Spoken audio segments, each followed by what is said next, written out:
Hello coin collectors and welcome to a joint video between the United Kingdom Coin World channel and the DC Coin World channel. And we're going to look at the 1948 coinage of the United Kingdom or the British Empire. And these are so-called last coins of the British Empire. And in 1948 we're going to look at the half crown all the way down to the farthing coin. To put this in perspective, there had never been a year before 1948 in British history where all of the coins of the realm were changed without the death of a monarch in Great Britain or the United Kingdom. So in other words, usually what would happen is the king or queen would die and then they'd have to change all the coins. But in 1948, they had to change all the coins for 1949 because of another event. And what was that event that made Britain or the United Kingdom change all their coins? Well, some people say it was the event that ended the British Empire, or at least spelled the death knell of the British overseas empire. And that empire, which had already ceded total control of some other countries, such as the United States and Canada and Ireland and Australia, to the citizens of those countries, finally agreed to allow India to gain its independence. So in 1948, India gained its independence. And so what does that mean? Well, let's start with the half crown. Let's start with the biggest and we'll work our way down. Here's the half crown right here. Huge coin. And we see on the back of the half crown coin, it says Fid Def Ind Imp half crown 1948. Over here we see GG Georgius Rex or King George. We see some lions passant, 3 of them lying down. We have 1 standing up, or rampant. We have 3 more. So these parts of the shield indicate England. This part of the shield, the lion standing up, indicates Scotland, and this part down here indicates Northern Ireland. And if we look way down deep, we see a K and a G, and this was engraved indeed by George Kruger Gray, who engraved the Canadian maple leaf on the back of the Canadian coins. Just one of the greatest engravers ever in terms of sheer number of coins that were put out with his engravings on them. And he actually did some really fine engravings artistically too. And this one just has the it just feels solid. It looks strong. It has all these things on it that are great detail. And it also has this thing right up here. It says Ind Imp. Well, let's go and see what this says. Fid Def, Defender of the Faith, Ind Imp. Well, what does that mean? Well, to be specific, on the front or the back of these coins, it always said Brit Omn. B-R-O-M-N. Sometimes it said Brit Om, sometimes it said B-R-O-M-N. It always said King of all Britons. And so here's King Rex. Here's all Britons, and that's Britton's. And there's George VI. And that meant that he was king of all of the United Kingdom, which of course included Scotland, England, Northern Ireland, Wales, and a number of overseas countries such as Ceylon, the British West Indies. You get the point. But that wasn't enough to indicate that he was also the king of India. So India had its own name on the coin, which no other country ever had its own name on a British coin, and that's Ind Imp.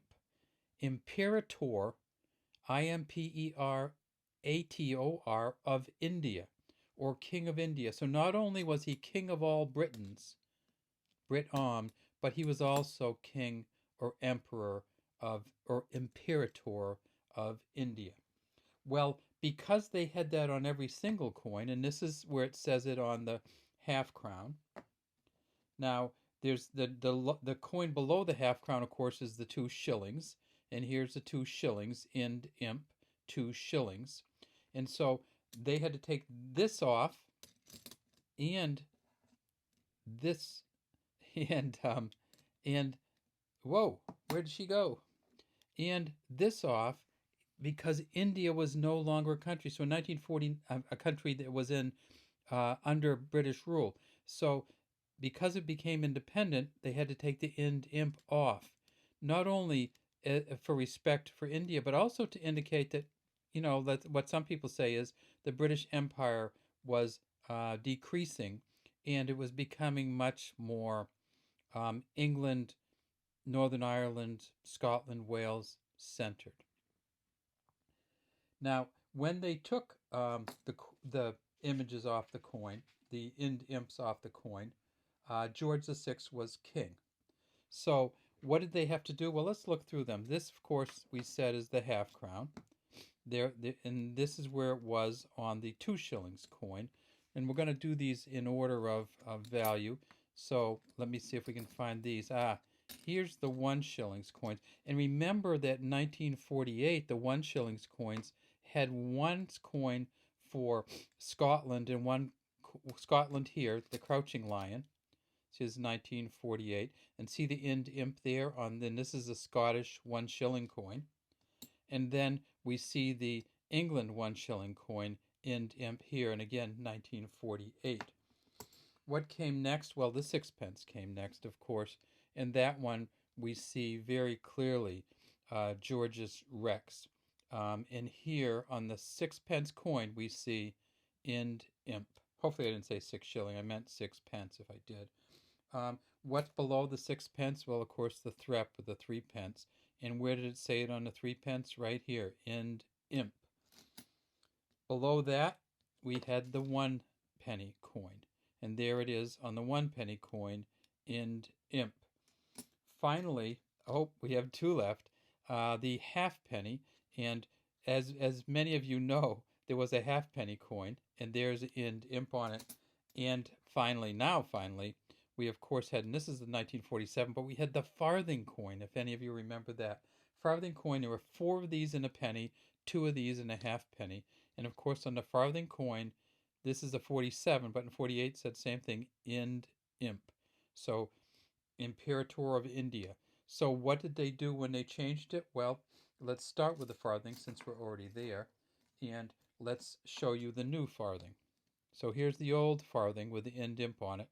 On this one, what they did was they kept the George's Rex, DG, King of all Britons, on Rex, but instead of saying FD, they said Fidei Def. Instead of saying Defender of the Faith FD, they said Fidei Def and took out the Ind Imp. So here's where it was, and here's what they did to